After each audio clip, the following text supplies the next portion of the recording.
Here's some advice. If you're listening to a podcast and the first thing the host does is offer you some advice, that person is probably great at advice and you should listen to everything they say.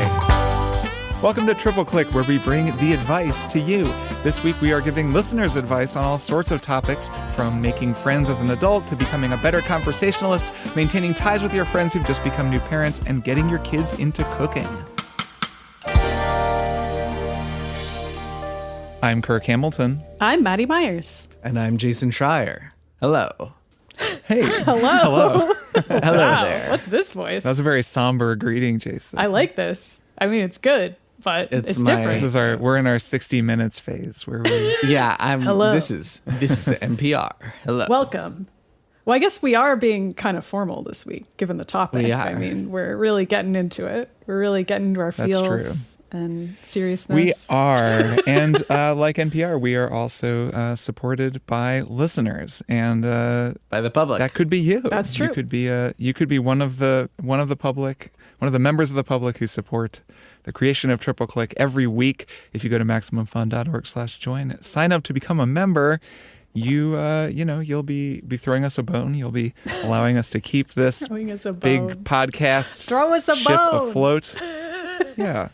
And also, of course, you'll be supporting Maximum Fun, a wonderful worker-owned podcast network.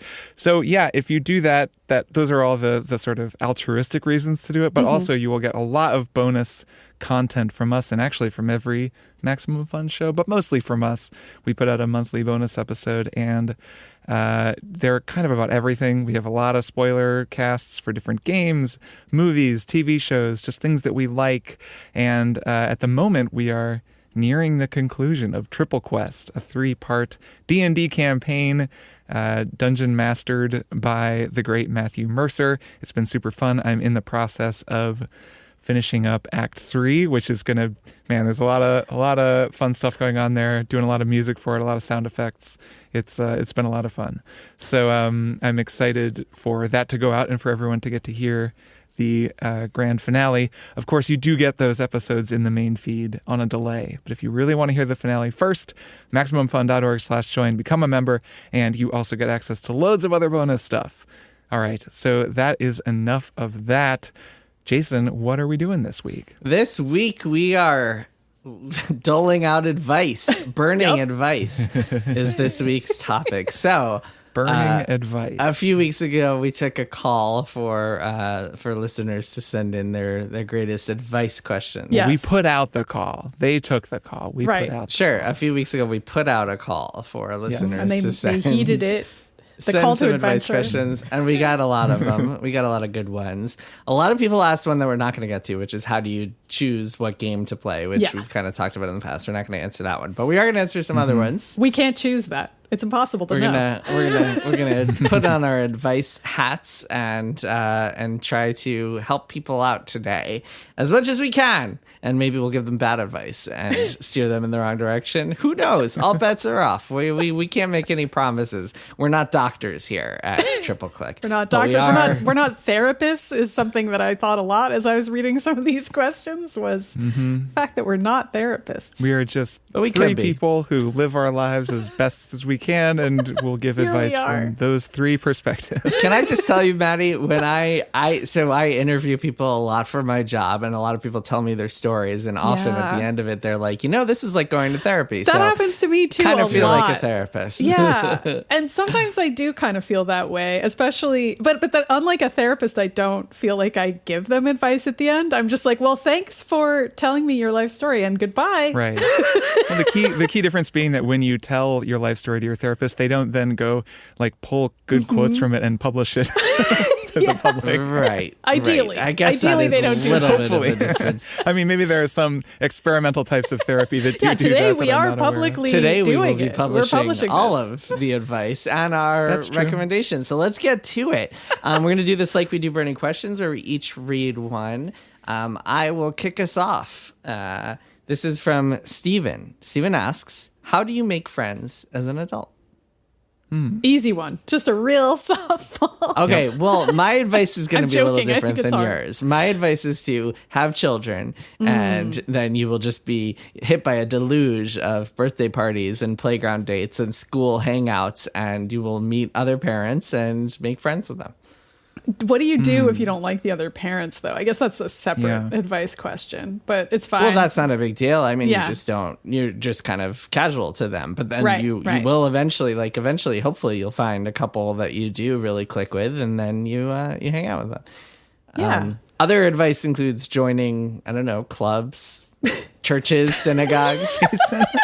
Jason's advice is have kids and then, I don't know, join a club or something. We're off to a great start here. Yeah, I don't know. Well, you guys could talk about the childless experience. I do think the child-free version is significantly more difficult. No, I mean, I think it's much harder, especially if you're like trying to limit it from work. Like if you're like, how do I make friends outside of just making friends from work, which is probably the main way that you socialize.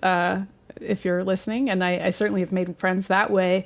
But honestly, it's having hobbies. It's not just joining a club, but having hobbies and then meeting people through having something else that you do outside of work, which could be anything. It doesn't have to be video games. It could be, joining a choir or knitting and meeting people at the yarn store and hanging out with them. Or recently my mom got really into raising monarch butterflies, and she made a friend doing that, which is really cool, by the way. That is if a you cool get really hobby. into that. It's actually like a cool hobby to get into. So there's all kinds of hobbies you can get into, make friends by doing that. Maddie, one time I took my kids to this nature center near me a few months ago during the summer, and they had this butterfly exhibit.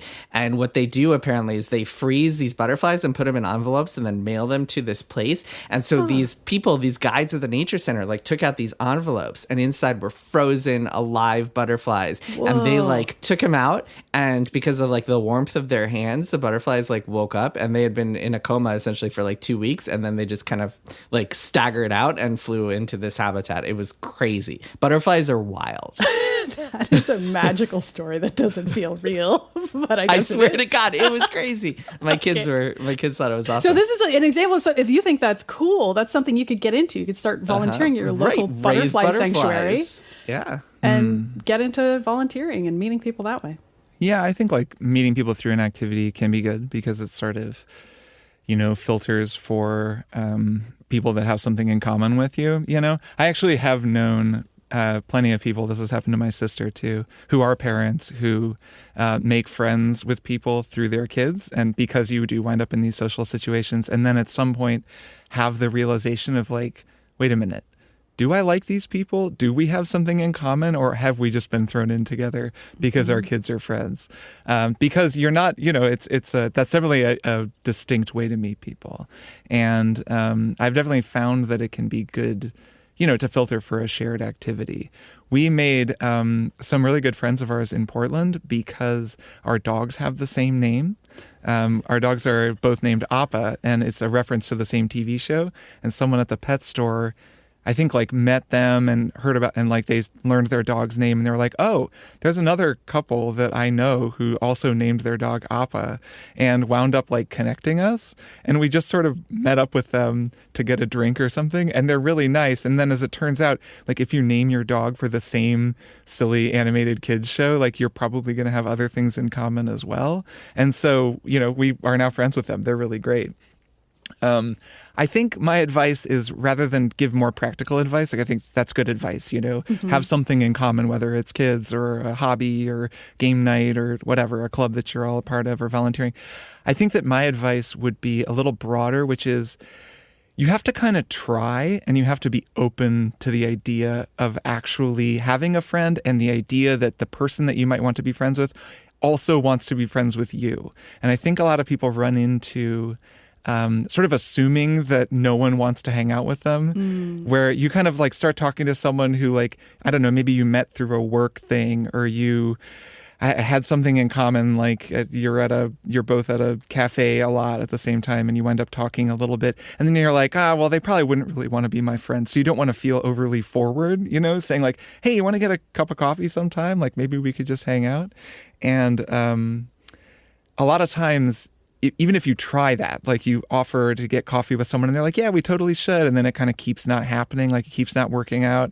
It's easy, I think, to then tell yourself like, okay, well, this is a soft no, like they don't really want to be friends. And that may be the case and you should like pay attention for that.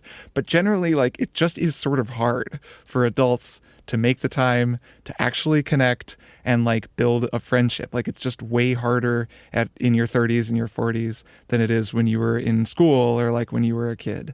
And so I think like give it time and like allow for the possibility that yes, this person does want to be your friend, rather than just like giving up immediately or not even trying, which I think is something that stops a lot of people before they start. Yeah, and I like be that. willing to be the first one. It's funny. I used to I think a lot of people think this way, that like you don't want to be always the one reaching out first and making plans with someone. You want to wait for them to see, like, make sure they're interested too. Make sure, like you said, they want to be your friend too.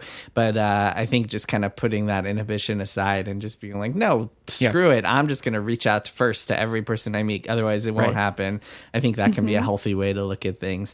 Another piece of advice I'll give, I could give a bunch of these. I mean, other than like join clubs and have hobbies, like we've all said, I mean, I don't know, watch football with people, play poker with people, whatever else you want to do, play sports with people. Another piece of advice I'll give is like reconnect with people that you used to like and might live near you. Yeah. I've had some good experiences that way, just like reaching out to someone on Facebook or texting them or something and being like, hey, like it's been a long time. I saw you live like 15 minutes away from me now. You wanna grab a coffee and catch up. That can be a good way to do it. And then you can see like That's if true. you still like them. Sometimes you'll do that and you'll wind up marrying that person. Just as a for instance. Yeah, well, that could be an added bonus, unless you're already married. If you're already married, then hopefully Yeah, and it could don't really make that make your life an added kind of bonus. stressful. Next question, Maddie, you want to read this one? Sure. This is from Ellie, who writes, "Love the show, etc., etc." Great way to start. Perfect, Ellie. Et cetera, et cetera. We'll assume that those et ceteras mean, and Kirk is always right about everything. I Yep. agree with. It's usually what et cetera means. My advice question. A close friend of mine, my main gaming buddy, recently became a father. Since then, I've barely heard from him. I'm not surprised, of course. I've heard babies demand attention, but I miss my friend. So I guess this is a two-part question. How can I best support my friend without adding to his pressures, and how can we game together in a way that works with his new life? Turns out having kids can both gain you friends and also lose you friends. Yeah. Yeah. I think that's true. That's a real thing. So, Jason, do you feel like it's nice when people reach out to you and try to game with you? Like, is this something that works for you? Does it stress you out? Like, especially because you kind of went from being like the childless gamer, not a fatherless gamer, childless gamer, to child having gamer who still sometimes games with friends. Yeah, very rarely. I think that gaming, multiplayer gaming, I think is not something that like is really amenable with having two small children, Yeah. unless you only do it at night after they're asleep, in which case like you're kind of sacrificing your time with your significant other. So that can be really tough. I think that is something like I used to play a ton of Destiny, and like our raid scheduling, I always would have struggled with that post having a kid. Like I essentially stopped playing Destiny when I had a kid. So that's tough. I mean, you might just want to wait a little while until they get settled into their routine. Because also the other part of this is that like having, being through the first 6 months to 12 months of having a kid is very different than once you get into a rhythm and they start getting older and sleeping through the night and you have your routines and patterns. Then it can be a little bit easier to be like, oh, well, my wife is going to her bridge club meeting tonight, so I could play games Right. with my friends tonight, as opposed to all hands on deck because the baby needs to be fed every 2 hours, so we need to do this. So to answer Ellie's question, I think that like as the baby gets older, I think your friend might have more time to play games with you. It's just that like right now, literally, you have to be up like randomly throughout the night. You have to be on call all the time. And things do change. Things do get better. So like your friend who you game with might actually just come back to reality in 6 months or a year or so. You might just have to give them a little bit of time. That's a good piece of advice in and of itself. I also think, Ellie, you can just ask your friend exactly what you asked us, and the way that I asked Jason too, which is just, what do you need in this time? And also just saying to someone, hey, I miss you, and I know you're going through it, but for what it's worth, like, I miss you and I'm excited for a time when we can spend time together again, is like a nice thing to hear from a friend, even in a non-needy and weird way. I'm sure you can square that circle, Ellie. Yeah, sure. Agreed. Yeah, I agree with all of that. And having had friends, I've basically been in Ellie's position where I've had friends who have had kids and then have sort of faded for a while and then come back. And once you do start being able to do things together, assuming that right when Ellie says recently that their friend recently became a father, like you're probably referring to in a few months ago, which then very much what Jason said. Right, they're in the those thick first of it. few months or that first year is like pretty different. But once things maybe do settle down and you can start finding time, it's also just helpful to have a little bit more structure. At least the dads that I play games with and have game night with and play video games with, like, it's definitely helpful for them to schedule a lot more. Like it's less easy, I think, to be like, all right, let's just hop on and play. Like sometimes that works, but usually it's like, okay, it's Monday night and Monday night is game night, and then like, you know, maybe their spouse and them like can work out a way to like, you know, always have that time be available to them, and that kind of thing is helpful too. So like being open to a little more structure can definitely be a good thing. Yeah, I think that's even good advice for making friends as an adult. Like I have sung the praises of my scheduled gamer night many times on this show, and it's because as an adult things come up and you're going to forget to stay in contact with your friends if you don't make a date of it and just have a night where you're like, I'm going to spend time with my friends tonight. And I think that works whether your friends are child free or not. It's just you got to make time. You got to actually make the time, or else those relationships aren't maintained. It's the same as any other kind of relationship. Yeah, social structure. Why it just becomes more important as you get older. Yeah, I think it really does. Kirk, you want to read this next one? Yes, this next question comes from Madison, who writes, "Hi, Triple Click. I have a question that may be suited for a burning advice episode." Sure is. Well, here you are, Madison. So it sure is. Madison writes, "I've been at my job just over 2 years, and I have run into a lot of issues with my boss.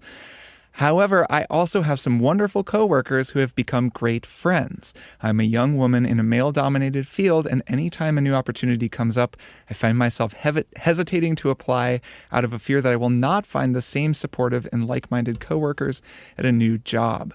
As 3 people who have gone through various changes over the course of your careers, how do you overcome the fear of the unknown to pursue new opportunities?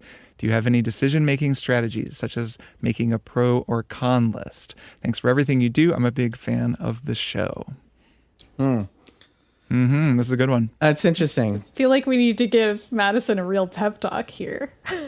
Yeah. I read this and I was like, Madison, please apply to these other opportunities, because I agree. I mean, having a boss that you aren't getting on with, that's probably not going to change, to be honest. I mean, that's like the number one reason why people leave jobs. And you can maintain those great coworker friendships after you leave. In fact, it's the main Start a way podcast people with make them. adult friends. Yeah, also you can do that. Or you can just maintain those friendships regardless. Not everything needs to be a podcast, but it could be. It could be a gamer night. Jason is just kidding about the podcast.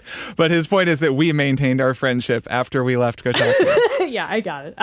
But regardless, I really feel like I've had such wonderful experiences working at lots of different publications, and I don't know what Madison's job is, so I can't speak to that. But I do work in a male-dominated sector of journalism, and first of all, you can generally find out what the politics are of a workplace, even if it's not a journalistic outlet that has a front-facing presence. You can just kind of talk to other people who work there and be like, what is it like there? Am I going to get along with people there? That's a great way to find out if you would or wouldn't like a place to work. Just full stop. But also, you probably will find other supportive and like-minded people at all these other places that you're thinking about. And you might even find other amazing people that you never would have met otherwise. And maybe even a boss who you really get along with. And so I guess because I'm not a fear of the unknown person, I'm having trouble with this pep talk. I'm just like, but what about the exciting aspects of the unknown? What about all of the wonderful things that you can't imagine how great they could be because you haven't tried them yet? I'm clearly this person where I'm just like, but what about how great that job could be that you haven't tried yet because you're hesitating? Just like picture that side of it as opposed to the negatives. But I've never tried a pros and cons list, I don't think, in my life. Have either of you ever actually done it? And has it worked for you as like a way to kind of talk yourself into a tough decision? Yeah, so I have, and have both. I guess the main time I did it was when I got a job offer while I was at Kotaku. Right, yes. That was a really good job offer, and then wound up like really considering it, and I wound up actually not taking it, partly because Kotaku countered. It was like in the midst of sort of turmoil and I think the like Univision acquisition, so they were really trying to retain talent, and it wound up being like, oh, okay, cool. Like I sort of renegotiated my position. But I definitely took very seriously the opportunity. And I think that's my first advice to Madison is definitely apply for other jobs. And yeah, everything Maddie just said is true. Like if you don't like your boss and like are thinking about leaving, yeah, then just do it. Especially if you've like made friends with your coworkers, you can still stay friends after you've left. Like that can be a great way to have a lifelong friend is like we work together at this one job and, 5 jobs later, we're still friends. Like that happens all the time. Like you won't lose them. And even if you do go to a new job where you don't like make best friends with your coworkers, that's okay too. Like not every job has to be like that. It can just be a kind of okay job. So yeah, definitely apply because applying for other jobs is just like a good way to even just grow at the job that you're currently doing. So true. Like it, having an outside offer, like you won't really know until someone makes you an offer.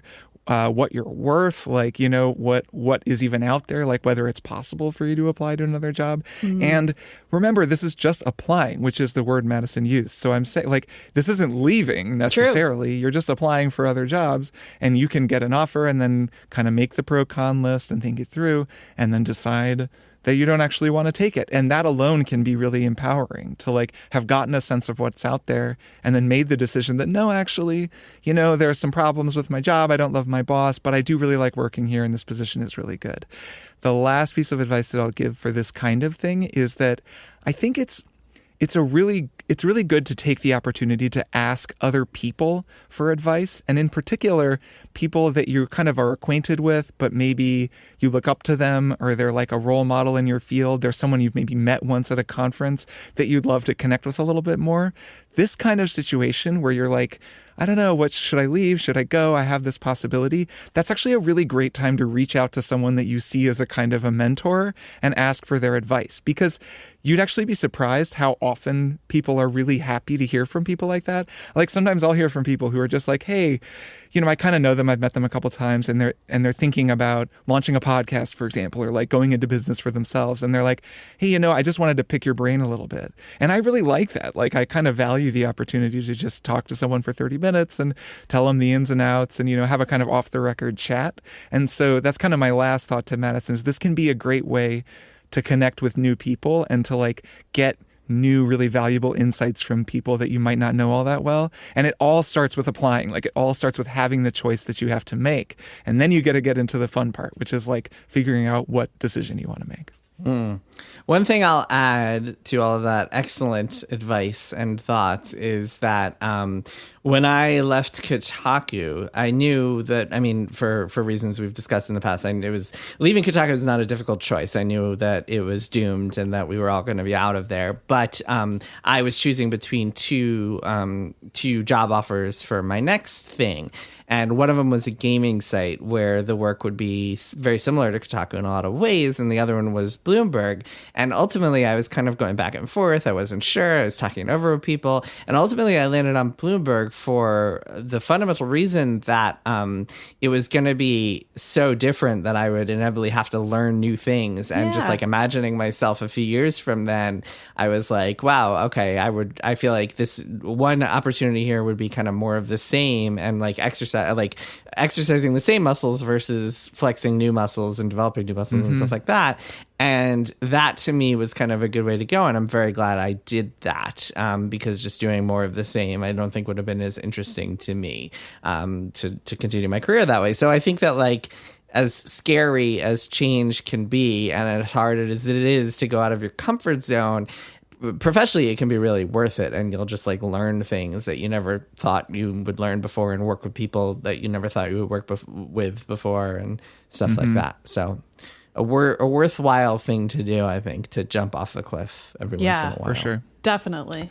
Although I can't speak to, I mean, Maddy, do you want to chime in real quick on the women in a male-dominated field thing? Because that seems like an important part of this, which we haven't addressed, which is that Madison, it sounds like, feels like she might not have the same support that she does at his current gig. I mean, this is part of why I sort of alluded to it, but I'll spell it out more clearly. Like when I say like find out what the culture is like at another place, I think for this is really important, but also it's a situation where people will speak in coded language that you, Madison, will understand. Like when you ask people, like, what is it really like there? You're going to be able to figure out what they mean, especially in this kind of situation. And also if they don't know what you're talking about because you are only speaking to men, then that'll also tell you something. And so I feel like this is one of those social situations where also like Kirk's advice about approaching a mentor could be really helpful too, because that person might have a lot of connections in your field and might be like, oh, you never want to work there. That place is terrible and total boys club. But there's these other places that you might not think of are actually really cool. So that's another opportunity to just kind of do some networking. And again, like Kirk said before, you can keep all your friends from this job. Like we keep emphasizing that, but like those people aren't going to go anywhere. They're still going to be around. And if you work in a kind of small industry like we do, you might end up working with them again someday. And hey, that's a perk. So true. Wouldn't it be nice if you went to another job and you were like, hey, this is actually a really great place to work and boss is way better over here, then you can tell other people that information too. And that might be just a nice thing that you, Madison, can do for your great coworkers that you like so much. So there's a lot of potential benefits on that specific score that I'm kind of seeing here for you. And just as somebody who's like worked at a variety of publications with all different kinds of bosses in this arena, that's part of why I'm so emphasizing like Madison, it actually could be way better. And you just don't know. You could have a boss who's actually really supportive of you and makes you feel great. And I want that for you. Yeah. Next question is from Nathan. Nathan says, you all seem to be such wonderful conversationalists. I just love listening to you talk. It's all editing, Nathan. It's all because of Kirk. It's all in post. We're terrible at it. I wondered if you had any advice or techniques on how to improve at the art of conversation. I'm pretty socially awkward and I don't often know what questions to ask people or how to respond to their questions in a way they'll find interesting. Any wisdom you can share would be super appreciated. Yeah. Oh, I think we can offer some advice for this. So let's think how to be a good conversationalist. First of all, I think we've given this advice before, but ask people questions and ask people about themselves. Yes. I think like thinking of conversations too much as like, I need to have something to contribute. I need a good joke. I need good stories. I need an interesting job I can tell people about is like putting a lot on yourself. But really a big part of being a good conversationalist is asking people, you know, just how they're doing and then just listening. And then the key is to ask follow-up questions, which these are like journalistic skills. I think that's actually the context in which this has come up before, that I am a terrible interviewer because I really like to talk. And so I know I've told this before, but I'll just tell it again, where I'll be transcribing, you know, an interview that I'm doing and my interview subject will be saying something really interesting. And then I'll like interject and add my own fucking inane observation about what they just said. And when I'm transcribing, I'm like, shut up. Like, let this interesting person talk. God. So I'm always working on this. And I'm sure being a podcast host doesn't always help because you do a fair amount of listening, but also talking. But in conversation, it is very important to listen. And then I think most people don't get follow-up questions. It's like not something that I find, I notice it when I'm talking to someone.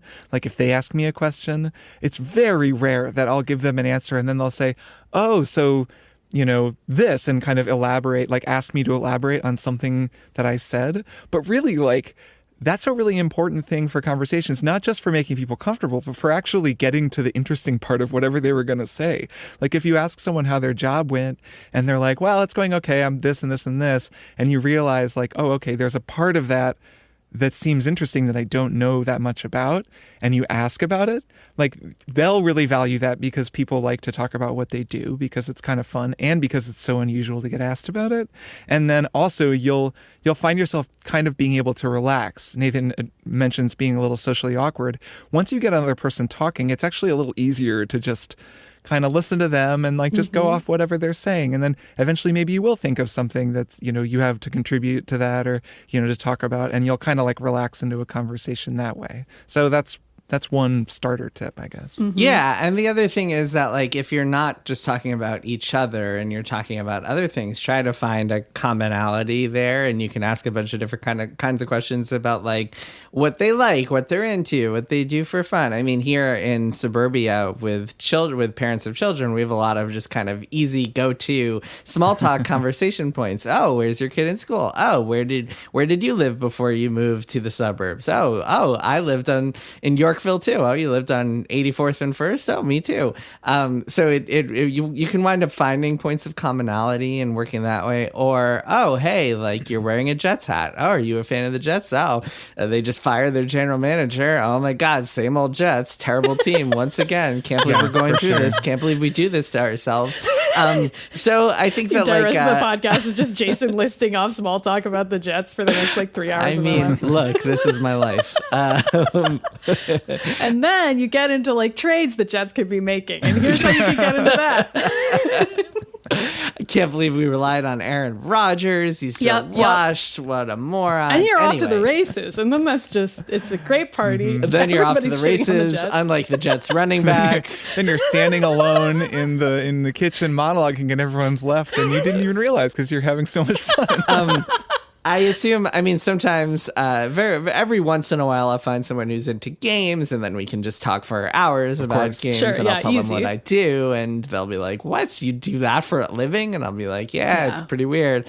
But anyway, like, I think that, like, yes, you can, the easy go-to, and what you should do first is, like, ask someone about themselves and try to get them talking about themselves, but, like, at some point, you want to find common ground, and then you can start getting into it. Another thing that I would recommend, and this is easier said than done, is to value brevity, just like you would in writing an email to TripleClick, which is just try to keep things short, try not to ramble too much, especially look at their face for cues. If you feel like their attention is wandering a little bit, you might have lost them, and you can kind of freak yourself out a little bit that way. So try to be careful about this, but still, like, if you notice that they're kind of looking for other people, maybe try to keep your sentences shorter, maybe try to then switch to a question like right then and there and try to get them talking rather than just talking at them. Because talking at people, that's the number one way people kind of lose each other in conversations is when one is talking at the other. Yes. Yeah. I mean, I feel like it's so obvious to just ask people questions, but I felt like this was such a life hack when I was in college and I felt really awkward at parties and was like, I don't know how to talk to people. And then I was also reading all these journalism books at the time, and I ended up figuring out socially, like, oh, these are just all the right ways to get people to talk to you, and I can just use this at parties. And now my wife makes fun of me when I do it, and she's like, don't let her reporter brain take over, because people will just start sharing like increasingly personal piece of information with me in like a public setting. Because the other hack for this is that if you just ask people questions, they'll be very excited to answer most of the time. So you can get people that you don't know at all to tell you far more information than maybe they even realize. So like it can also be kind of dangerous where you're like, now I'm in like a personal conversation about this person's like mother-in-law or like whatever problems they're having at home and like, how did we get here? But like it is a true life hack where it's like, if you just keep asking somebody questions, they will love it. They will be so excited. Great for dates too. It's like my number one like dating advice thing is like, just ask the other person questions. They're going to be so excited. And it does kind of like, and the two things, like what you were saying, Jason, and then what Maddy and I are saying about questions, like those, they synergize. Because if you get someone talking, pretty soon they'll probably say something where you're like, oh, cool, like you're into this or into that. Oh, you're doing a renovation. Oh, I just did a renovation. Exactly. Like, let's talk about rebar. Yep. And like whatever phase you are in your life, you might find something to talk about. Oh, you have like a shoulder problem? So do I. Like, I've been going to PT. Let's talk about it. It depends. These are all like middle-aged guy things. Late 30-something issues that might be Let's coming talk about up. our kids and our houses and our aches and pains. And our dogs. I suppose. So when was your last colonoscopy? Right. Oh man, I'm gonna do one next year. I hear it's crazy. So yeah, and one other thing I'll mention about being a good conversationalist, and this is a little bit more of an advanced tip, but it's something that I try to do when I'm at parties, which is often you're not in a one-on-one conversation. Yes. You'll be talking to someone, getting them going. You'll kind of be talking and someone else will come up, or maybe their spouse will be there and you're talking to them, and like finding a way to fold other people into a conversation can feel a little more difficult. Obviously, you're just trying to get comfortable, but it can be a really good feeling and can lead to a more relaxed environment if you're able to see someone is there and like they haven't said anything, to just like really like directly be like, hey, you know, Mary hasn't said anything, but I'm curious if you have any experience with this. Like just like throw it to someone who's standing there. And like often they'll be like, oh no, I don't know. But then even letting them in that way can open up the conversation. But then it'll turn out that they do have something to say. Yeah. Right. Yeah. And Right. that's that so can be really true. good. Also an excellent way to remember someone's name if you forgot it is to be like, oh, have you met so-and-so who's standing Oh, there? yes. Yes. Yeah. Very helpful. A very helpful trick. Yep. I wish I was better at names, man. I'm so bad at them. Emily's amazing at it. And I'm I wish she amazing does at all it. the tricks, Yeah. you know, the like name memory, Yeah. memorization tricks. Yeah, just say their name after you meet them. Just be like, Yeah. oh, hey, great to meet you, Dave. And that'll help. Yeah, I work on it. I'm good at it. It's a useless skill.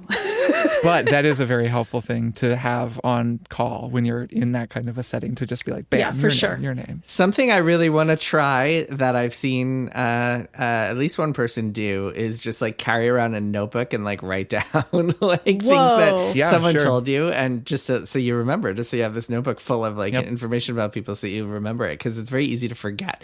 And talk about reporter brain. So this will be something. Don't you think that like once we're all wearing our like AI powered AR glasses, that like they'll just like summarize every single conversation you had at the party afterward? It'll come up. It'll be like, this is Yep. Mary. She did a renovation and you talked with her about it 6 months ago. Yeah, but that'll be miserable because, like, okay, but right now it's like super impressive if someone remembers some like obscure thing you told them about your job like 10 weeks ago, but like with the AI headset, it won't be as impressive anymore. So then it'll just be useless. Yeah, I feel like a lot of things that previously seemed impressive will just be run of the mill because AI makes it so easy. All right, You know, that's just where we're depressing. going. All right, Maddie, take this next question, please. All right. This one's from Valerie, who writes, I am a woman who's often the only one in a voice channel full of dudes. I'm also bad at the games we play together as friends, like Final Fantasy 14 raids, Deep Rock Galactic, and any battle royales. I love and trust my friends, and yet I feel like I'm single-handedly setting gamer girls back by years with every loss. Maddie, have you ever felt this way? If so, how do you handle this? I'll say right off the bat, yes, I have. And then I'll get to her next question, which is, Kirk and Jason, do you think this is actually a gender thing? Or are you also afraid of being judged by your gamer friends, who, again, I usually trust? So again, Valerie, I definitely feel this pressure, and I actually feel it regardless of who I'm playing with. Even if it's all women, I'll still be like, I am the worst out of everyone on the call right now, and I'm really feeling it.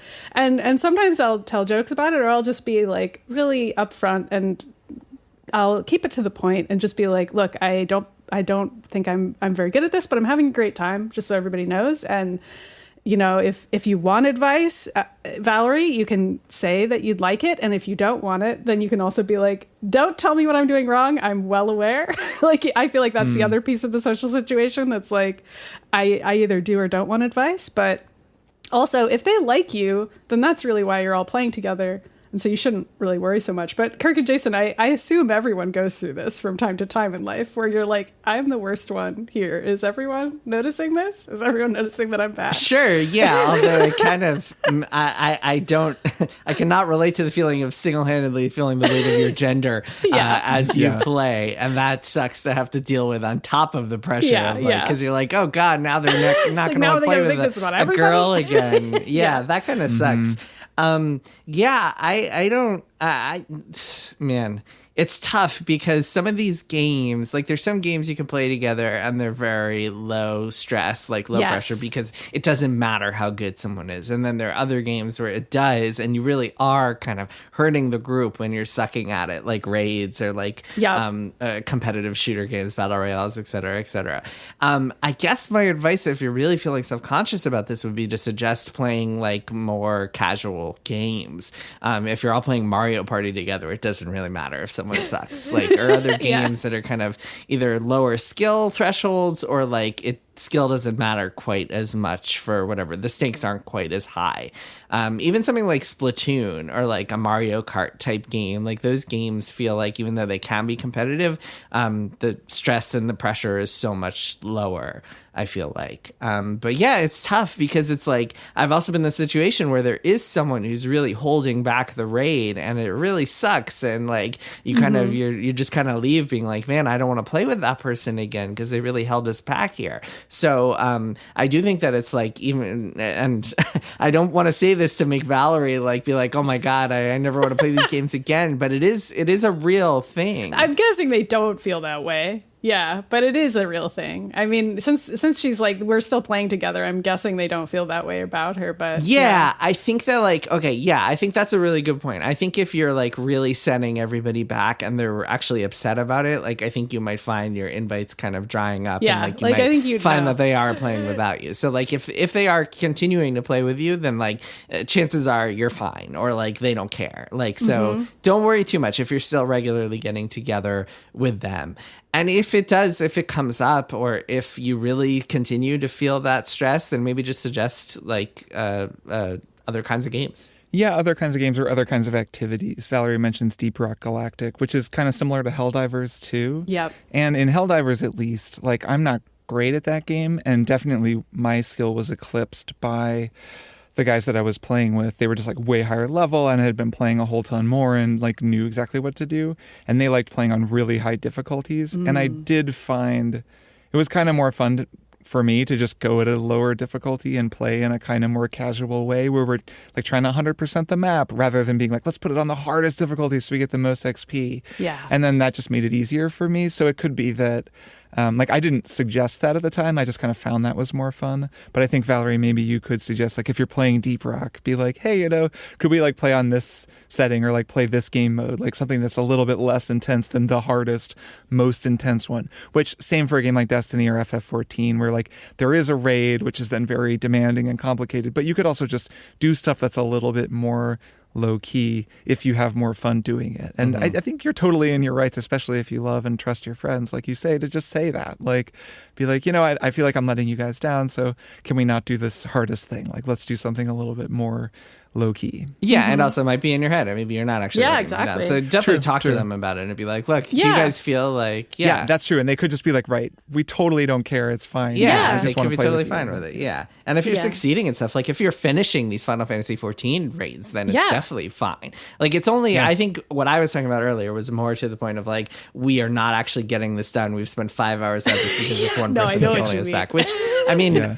Even that is like that has only happened to me in my life with like Destiny raids, and even then, like usually because we were trying to do them blindly, and so like that was a very and specific some of them are so threshold. hard. I can't Yeah, speak but to even Final then- Fantasy 14, but I'm sure they're hard too. Yeah, but even then, like when people knew the mechanics, it was much easier, and even the low skill players could just kind of get through them pretty easily. Yeah, so. I definitely got carried through some of those raids once Yeah. I just hadn't taken the time to learn the mechanics and would be playing with guys who did it like every week, multiple times. They would be like, just stand here. Exactly. Shoot whatever you can. You're fine, man. And most of those raids are designed so that maybe everybody has to do something, but Yes. it's not like everyone has to be like super pro gamer, like elite mode. Like you can kind of have a couple people getting carried. And sometimes there's like different roles. Like when I was in a Destiny raid group, I would be like, okay, I've like tried this role in this raid and I'm just really bad at it. But I think I'd be right. good Like you're at the that flag other carrier one. or Like I whatever, see yeah. this other role here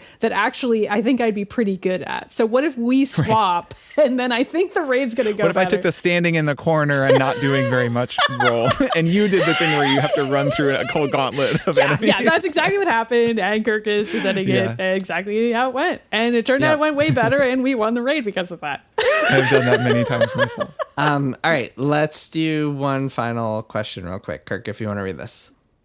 This comes from Colleen, who writes, I was listening to the Triple Cook episode, and Maddy talked about how she has been making her waffle recipe with her family since she was little. I also liked to bake when I was little, and my mom says it's how I learned fractions.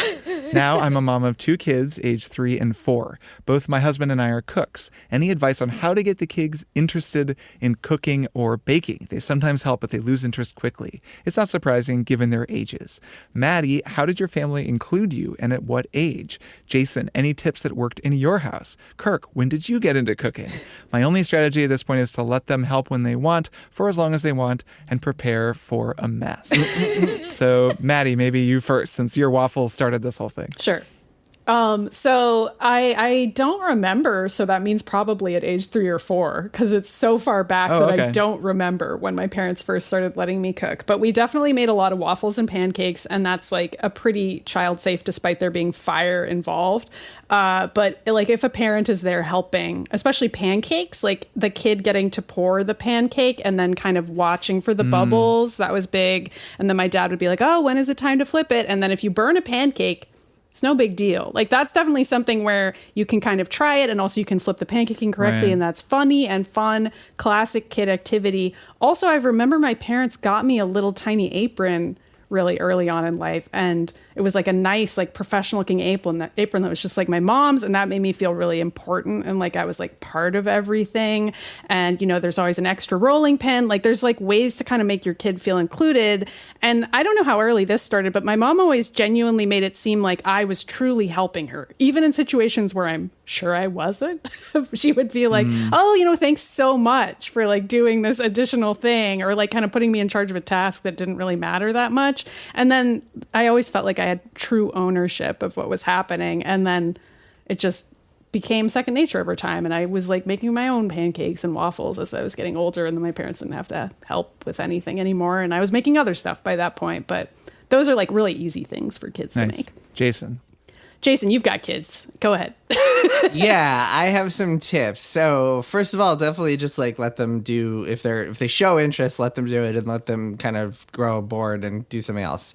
3 and 4 are super young. But my 5-year-old, so a couple things that have worked for us. One is planning things in advance and talking about them often and early. So like, for example, I've been talking to my daughter for like at least a week now about Thanksgiving, and she's getting very excited to help me cook on Thanksgiving just because I keep talking about it, and I keep saying like, oh, what are you excited to make? Oh, do you want to work on the pie with me? Oh, are you excited to cut the turkey, et cetera, et cetera. And then 2 is to come up with clever activities. So something that she got really, really into is we got this Bluey cookbook at the library that has all these recipes. And she had this idea. She was like, I want to do a restaurant where we pretend that we're a restaurant, and her brother and her mother would just be the guests. And so they would like go out somewhere for a couple hours, and she and I would cook, and then they would come back and we would serve them a meal. And she was like, she was talking about that for months. She was so excited about it, and she got really into it. And it was more difficult to cook with a 5-year-old who you have to kind of assign activities to and like keep an eye on.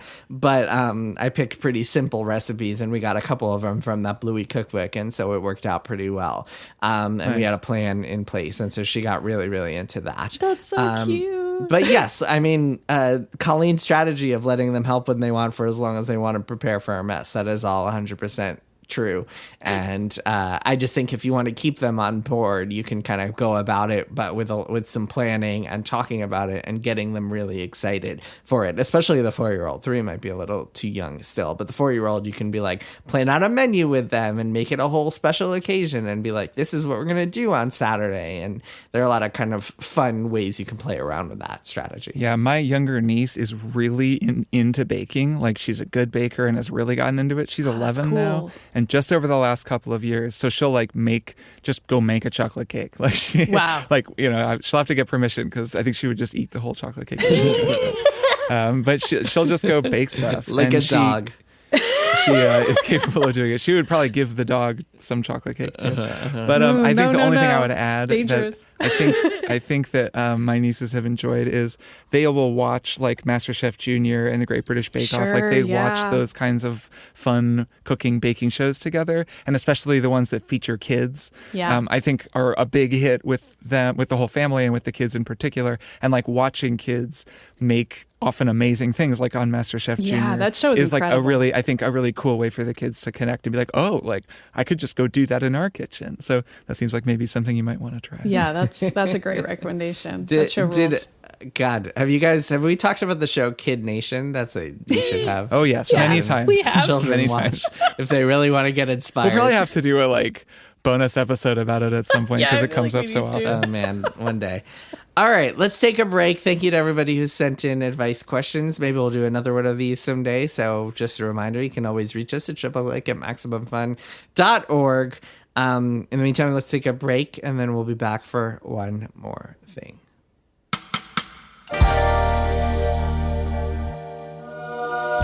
Somewhere in an alternate universe where Hollywood is smarter.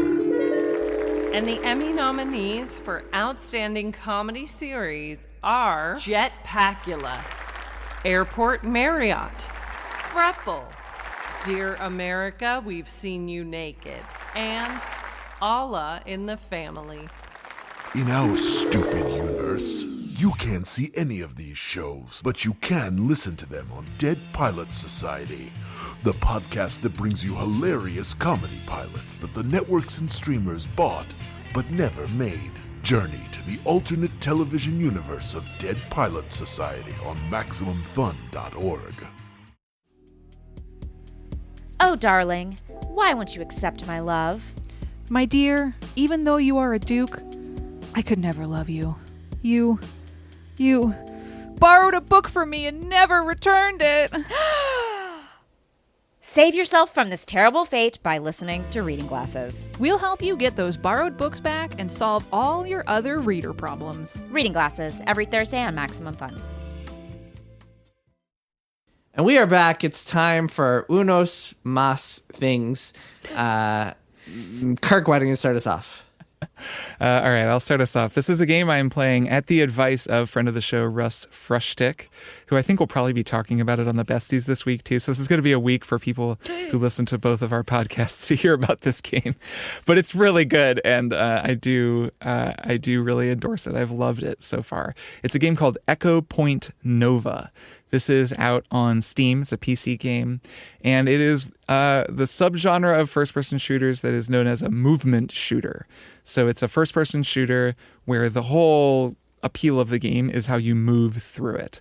I am pretty sure there's a demo for this game, and so you can just go try it out if you want to. So this is a game where you're like a kind of anonymous, like mercenary or something in this kind of beautiful looking world of floating islands. And it's an open world game, actually. It's a whole big floating archipelago with a ton of islands that a lot of them have different biomes. There's all kinds of secrets and surprises hidden among the islands. But you start out and you're like, okay, it looks a little like it's very simple, like geometry, very clean.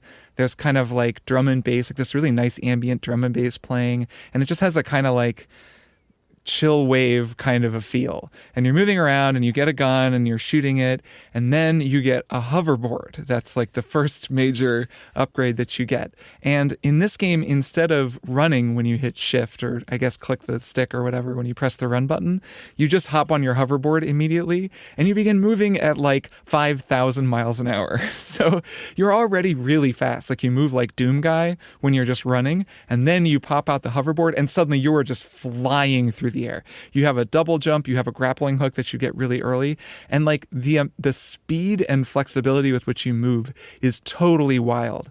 So I've been playing with a mouse and keyboard. It's really good for that. But I was actually playing multiplayer with Russ a little earlier today. He plays on Steam Deck and says it's great on Steam Deck, and that there's like a lock-on with aiming that makes it totally work with a controller, because you're doing a lot of like aerial acrobatics while like shooting guys. And so apparently the controller controls are really good as well. So there's almost no story.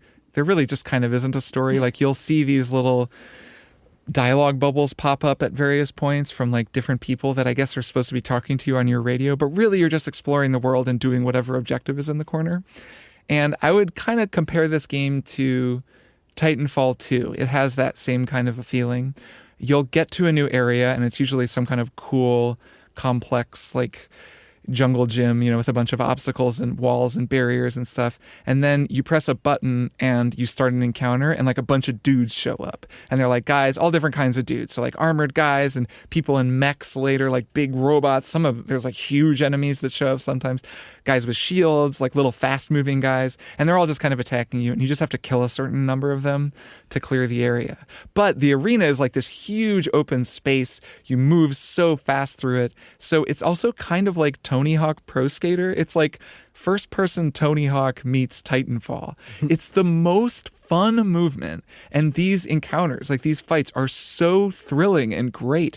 I like watched the trailer and was a little skeptical. Like I watched some gameplay on Steam. The key art on Steam, I think, is actually like, it looks really generic. The name Echo Point Nova, like it's all a little bit generic, but man, when I started playing it, it's got a killer vibe. The music is really cool. The energy is great. And just like the feel of playing it, like the movement, the speed is amazing. Like it's like a really exhilarating, like I'm really bowled over by it. It's just absolutely fantastic. So anyone out there who likes these kinds of games, I talked about I Am Your Beast a little while ago, this whole lineage of these like fast moving, really sort of intense and demanding shooters, but that also like give you lots of tools to do cool shit. If you like that kind of game, you will almost definitely like this game, and it's certainly worth checking out the demo. It's made by a Greylock studio, which I think it's like headed by a guy named Matt Larrabee, who I think is like the designer and maybe like the primary developer. Their previous game was a game called Severed Steel that I think is also fairly beloved and pretty similar to this, though I think it's like in more enclosed spaces and you're not flying around quite as much. But really, there's a little crackdown. There's like little orbs that you have to get. So you're like climbing to hard to reach places. Man, it's so good. It's such a wonderful surprise. I really wasn't, I just had no idea it had come out. Hadn't really heard anything about it. And then, remind everyone the name. It is called Echo Point Nova. It is on Steam, and it is terrific. Cool. Real video game name there. Yeah, everything about it sounds very that. video game, like capital V, capital G. So it's a good one of those, though. Maddy, what's your one more thing? My one more thing is Scream 2 and 3. We've had a couple movie nights in a row here watching Scream movies in our household, and we're just continuing along. There's so many of these. I don't know how many we're going to get through, but we had a really great time with 2 and 3. I had only ever seen Scream 1, and then I had my wife watch it for the first time, and I had never seen 2 and 3. So these were brand new to me. Had an amazing time. Really liked both of them. They're really goofy. Mm-hmm. They're very silly, and they're not serious films, but I enjoyed the heck out of both of them. And I do recommend both of them. And to just say kind of like a couple quick things about them. If you've never seen Scream 1, still just like an unabashed recommendation as like a fun mystery, goes places you wouldn't expect, good commentary on horror films. You can watch it and stop there, I would say. 2 and 3 are much more commentary on Scream 1 and then also on movies as like a secondary layer on top of that. And like within the world of Scream, starting with Scream 2, there's a franchise called Stab that all the characters are referring to, like a movie series that's like based on the real life murders that took place in Scream 1. Sort of unrealistic that it would happen in the way that it does, but this takes place in a surrealist world where things are wacky, and that part I found very entertaining, and I liked not knowing who the killers were and trying to guess and failing. And just one more thing I'll say about this. So Courtney Cox is in these movies. She plays Gail Weathers, real stereotypical female reporter who does whatever it takes to get her scoop. Wildly unethical character. Just absurd character. Like I feel like this character type, I love and hate it, where it's just like the hot female reporter who like is just completely unethical in every particular way, and it's just like, why is this in every movie? I feel like now that I've pointed it out, people will know what I'm talking about.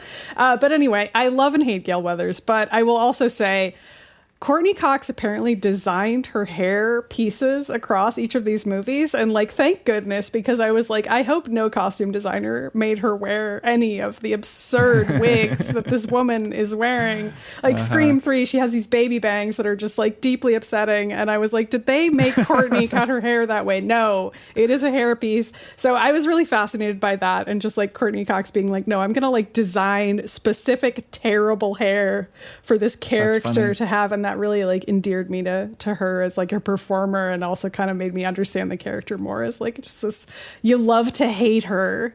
It's Gale Weathers. So yeah, we're continuing the Screamiverse and really digging it. Is 3 the one where they're making the movie and they're like on movie sets and stuff? Yes, and it's very Is fun. that the one where there's like a killer in the soundproof room? Yes. And like the person That's can't right. hear that rules. I love that kill. Yeah, That's a good it's one. great. And they're like beating on the glass. There's also that one where there's that long rack of the Ghostface costumes, and like somebody's hiding behind the huge rack of costumes. And of course, like one of them is the real Ghostface, and his like foot steps down from the rack. It's like perfectly framed. It's a great shot. There's just a lot of moments like that where you're like, this is great. Movies. They have fun. You gotta love movies. They have fun with those movies. Nice. All right, my one more thing is a video game called Dragon Quest III HD 2D Remake, and this is As promised. As promised last week. Finally. Not to be confused Here with we are. Dragon Age The Veilguard. What do you think is a worse name? Dragon Age The Veilguard or Dragon Quest III HD 2D Remake? I don't know. They're both pretty rough. Those are both the full titles. Hard to say. Genuinely hard So to say. so Dragon Quest III came out in 1988, and it's gotten a few kind of remakes and remasters since then, but this is the most elaborate.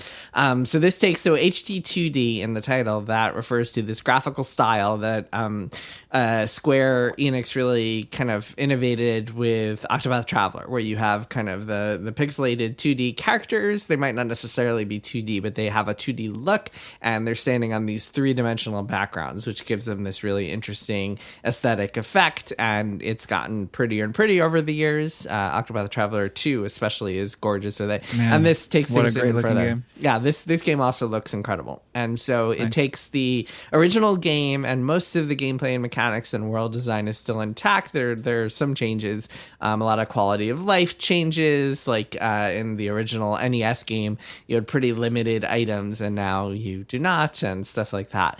But fundamentally, have either of you guys played a Dragon Quest game before? Yeah, they're very The answers much you'd like expect. the quintessential turn-based JRPG games. They're a lot about resource management. Some of them have pretty elaborate stories. This one doesn't really have a story. The characters are just kind of choose your own adventure, like create your own characters. They don't talk or have personalities or anything.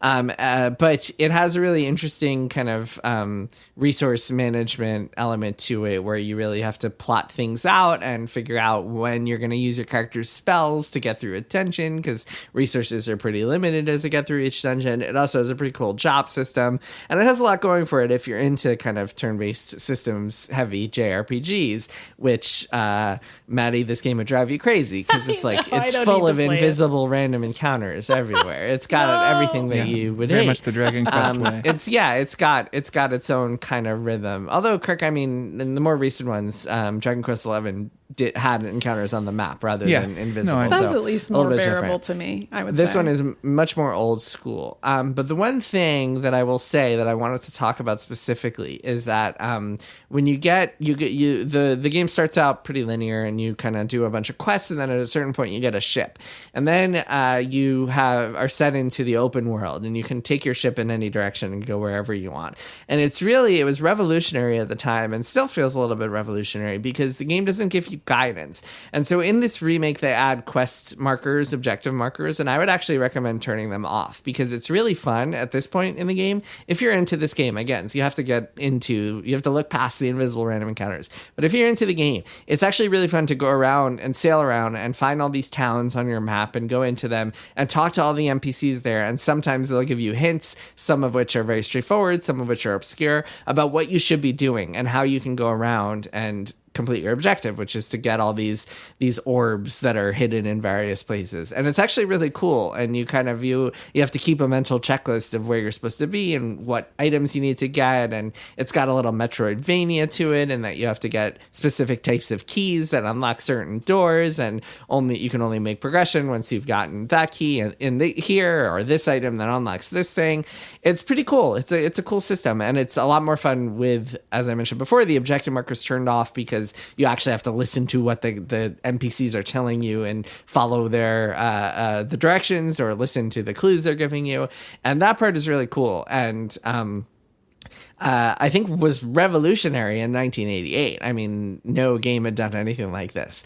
And this was the game. I think the first two Dragon Quest games were popular in Japan, but this one really turned it into a cultural phenomenon. This is the game where like hundreds of people were reportedly arrested in Japan for skipping school to go and play it. To the point where in Japan they had to issue, like Square Enix had to make a special arrangement or Enix at the time had to make a special arrangement to release games on Saturdays rather than Thursdays in the Dragon Quest series, because Dragon Quest would just shut down all of Japan when it would come out. Dragon Quest's popularity in Japan is crazy. It's unheard of. It's like Call of Duty here or something like that. Probably even worse. But anyway, this game is really cool. It's a really well done remake. It's not going to convert any like JRPG naysayers or like people who don't like the encounter rate. It's pretty tough. It's one of those games you pretty much have to play it while you're like watching TV or something like that, which is too bad because the music is cool. But like those sitting through those invisible random encounters can be rough unless you're like really feeling the rhythm of it. Are there any like console commands or fast forward or anything like that? So this is the thing. Oh, that's too bad. You can set battle speed to like ultra fast, which makes it pretty speedy, but like you can't. So in like a bunch of other Square Enix JRPGs, I forget which ones have this exact mechanic, but like in a bunch of them, you can turn off random encounters. A bunch of the kind of old school JRPG styles, and especially like the newer versions of some of the Final Fantasy games, you can turn off random encounters with like these built-in cheat codes and stuff like that. And that is always a big advantage of those games, and not being able to turn them off in this is a little bit unfortunate. Although it would kind of defeat the purpose of the game if you could turn off random encounters, because it's not like a story game. It's a game that is very much about battling and building up a group of characters and finding class permutations. Sure. You can actually, there's this interesting job system where like each character has a job, and then once they hit level 20, you can take them to this place and have them switch jobs, but they don't stay at level 20. They actually go all the way back to level 1, but they keep all the spells they've learned, and their stats like are cut in half rather than starting from the beginning. So you can like min-max the system to build really, really powerful characters by like switching job classes, keeping their old spells, and then like you build up a mage to level 20, and then you turn him into a warrior, and suddenly you have this built up tank who can cast spells. So there's some cool systems in place, but it's very much a game for people who are into systems rather than into stories. So very much for a specific type of person. But if you're into Dragon Quest, this is a great remake, and just as a remake, it performs well. It looks great. It's got all the trappings that you would want from a game like this.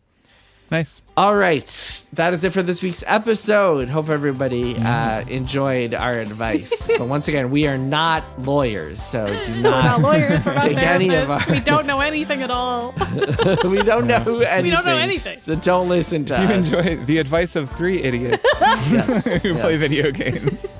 Hopefully our advice is helpful. 3 idiots who play video games. That's We tried. The new name for our podcast. That's going to be the new podcast summary. Triple click, 3 idiots who play video games. Yep. All right, Kirk, Maddy, see you both next week. Yeah, see you both next week. Bye. Triple Click is produced by Jason Schreier, Maddy Myers, and me, Kirk Hamilton. I edit and mix the show and also wrote our theme music. Our show art is by Tom DJ. Some of the games and products we talked about on this episode may have been sent to us for free for review consideration. You can find a link to our ethics policy in the show notes. Triple Click is a proud member of the Maximum Fun Podcast Network, and if you like our show, we hope you'll consider supporting us by becoming a member at MaximumFun.org/join. Find us on Twitter at TripleClickPod, send email to tripleclick@MaximumFun.org, and find a link to our Discord in the show notes.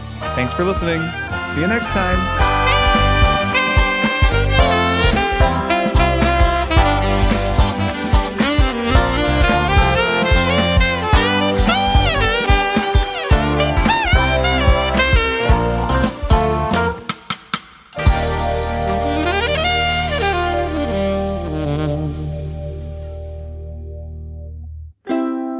Maximum Fun, a worker-owned network of artist-owned shows. Supported directly by you.